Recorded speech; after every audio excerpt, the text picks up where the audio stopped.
வணக்கம் நண்பர்களே. நம்ம இன்னைக்கு எதை பத்தி பேச போறோம் அப்படின்னா, ஜாதி ஏற்றத்தாழ்வுகளை பற்றி தான் பேச போறோம். இந்த நாட்டுல நம்ம நாட்டுல ஜாதி ஏற்றத்தாழ்வு, மதம் சார்ந்த ஏற்றத்தாழ்வு, நிறம் சார்ந்த ஏற்றத்தாழ்வு அப்படிங்கிறது நம்ம நாட்டுல இல்லை.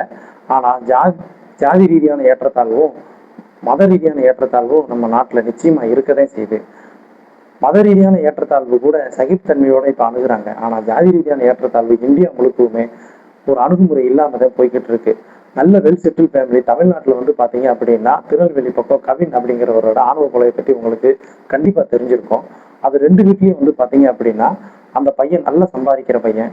அதே மாதிரி அந்த பொண்ணோட வீட்லேயும் வந்து பார்த்தீங்க அப்படின்னா, நல்ல ஒரு வெல் செட்டில் ஃபேமிலியாகவே இருந்திருக்காங்க. இப்போ இங்கே என்ன அப்படின்னா, பணம், அதுவும் படித்தவங்க தான் அவங்க.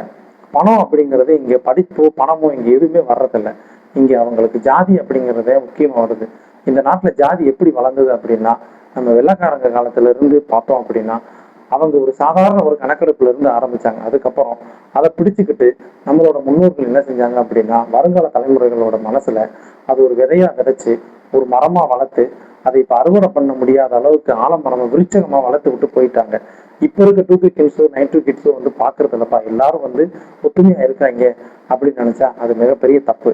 அது எப்படின்னு வந்து பாத்தீங்கன்னா, இப்ப கோவில் திருவிழாக்கள்லாம் வந்து பாத்தீங்கன்னா 2K கிட்ஸோ 9 கிட்ஸோ கலந்துக்கிறாங்க. அதுல அவங்க எந்த மாதிரியான கட் அவுட் வைக்கிறாங்க அப்படின்னு பாருங்க. அதன் மூலியமாவே நம்ம தெரிஞ்சுக்கலாம். இப்ப இருக்க இளைஞர்கள் ஜாதிய இருக பற்றி இருக்காங்க, அதை விடுறதுக்கு யாரும் தயாரா இல்லை அப்படிங்கிறத உண்மை.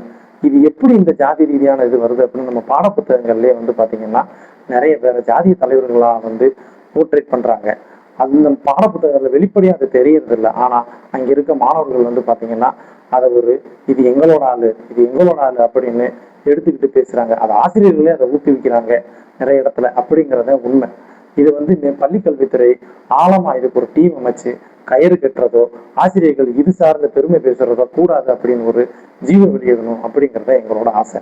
ஏன்னா நம்ம கருவறுக்க வேண்டியது குழந்தை சின்ன வயசுல இருந்தே பாட புத்தகங்கள்ல இருந்து இல்லை, சொல்லித்தர ஆசிரியர்கள்ல இருந்து மட்டும் இல்லை, எல்லா இடத்துல இருந்து அதை கருவறுக்கணுங்கிறத எங்களோட ஆசை.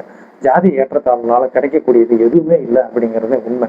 அது ஒரு வரட்டு கௌரவம் அப்படிங்கிறத நிதர்சனம். அதனால ஜாதி ஏற்றத்தாழ்வுகளை நம்ம யாருமே கடைபிடிக்க கூடாது. இந்த நாட்டுல எல்லாருக்கும் எல்லாமான ஒரு வாழ்க்கை அமையணும். எல்லாருக்குமான விருப்பம் எல்லாருக்குமே உண்டு.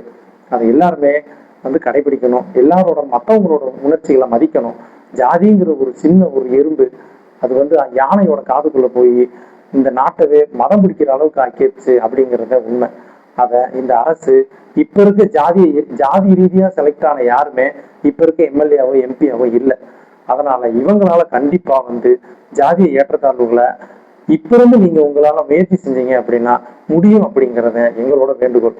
அதனால ஜாதிகள் இல்லையடி பாப்பா அப்படின்னு பாரதி சொன்னதை நம்ம எல்லாரும் ஃபாலோ பண்ண வைக்க வேண்டியது இப்ப இருக்க கவர்மெண்ட் தான். கவர்மெண்டோட பொறுப்பு மட்டும்தானே தவிர தனி மனிதன் மட்டும் இல்ல, எல்லாரோட பொறுப்பும் கூட.